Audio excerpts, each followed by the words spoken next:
ये कहानी मदनपुर गांव की है। वहाँ पर नीरज और रोहिणी नाम के दो लड़के और लड़की रहा करते थे।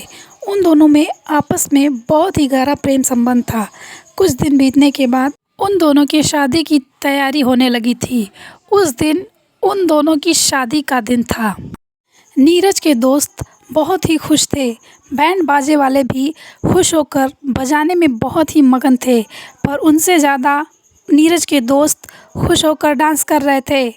नए पुराने दोनों गानों पे वे सब डांस कर रहे थे और खुद गाना गा भी रहे थे। उधर रोहिणी तैयार होकर शीशे के सामने बैठी थी। पीछे उसकी दोस्त दीपा खड़ी थी। वह उसे देखकर बोल रही थी, आज तुम गजब की लग रही हो, खूबसूरती आग लगा देती है। ये तो सिर्फ सुना था, आज देख भी लिया। कसम से तुम आज बहुत ही अच्छी लग रही हो। रोहिणी बोलती है, चलो हटो, जाने भी दो, अब इतनी भी तारीफ मत करो मेरी। वे दोनों खिड़की के पास आती हैं और वहाँ से बारातियों को देखने लगती हैं। बैंड बाजे वाले बजा रहे थे और दूल्हे के दोस्त सब डांस कर रहे थे और दूल्हा अकेला अपनी कार में बैठा था। नीरज शेरवानी पहने, सेहरा लगाए अपनी कार में बैठा बहुत ज़्यादा खुश था, क्योंकि रोहिणी के साथ 4 साल के रिश्ते के बाद आज उसकी शादी उसके साथ हो रही थी। वह यही सब सोच रहा था और रोहिणी ऊपर खिड़की से उसे देख रही थी। उसकी नज़रें सिर्फ नीरज पर थीं। बारातियों के स्वागत के बाद अब वरमाला डालने की बारी आई।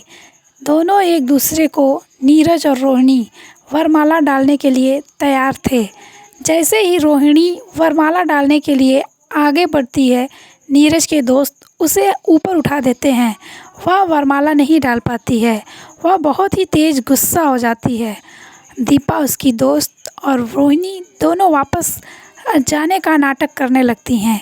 तभी पीछे से नीरज घुटनों के बल बैठ जाता है और वरमाला इस तरह हाथ में पकड़ता है जैसे वह उसे प्रपोज़ कर रहा हो।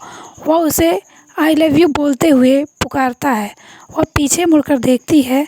उसे देखकर वह ज़ोर ज़ोर से हंसने लगती है।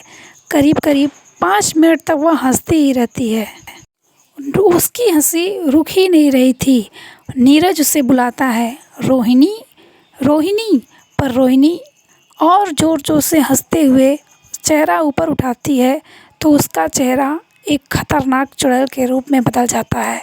वह इतनी ज़ोर से नीरज के ऊपर कूदती है जैसे लगता है कोई जानवर किसी के ऊपर झपट्टा मार रहा हो।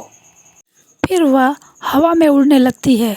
फिर हवा में उड़ने के बाद नीचे उल्टा चलने लगती है, पाँव और हाथों के बल। यह सारा नज़ारा वहाँ खड़े सभी लोग देख रहे थे। बैंड बाजे वाले अपना बैंड बाजा छोड़कर वहाँ से डर के मारे भाग जाते हैं।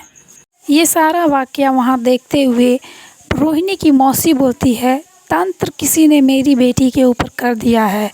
तंत्र ही हुआ है। इस हरकत से साफ साफ पता चलता है किसी ने तंत्र कर दिया है। अब मेरी बेटी का क्या होगा।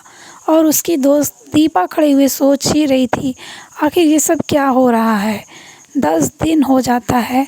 सब लोग रोहिणी को बेड़ियों से बांधकर एक कमरे में अकेले बंद कर देते हैं।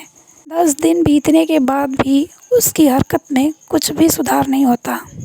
नीरज उसे रोज़ देखने आता है और उसे देखकर वह रोज़ चला जाया करता था। वह जब उसे देखने आता तो वहाँ उसके पास खड़े होकर पुरानी बातें याद करने लगता था। रोहिणी के माँ बाप बहुत ही बड़े बड़े डॉक्टरों को दिखाकर थक जाते हैं, पर डॉक्टरों के पास उसका कोई इलाज नहीं होता।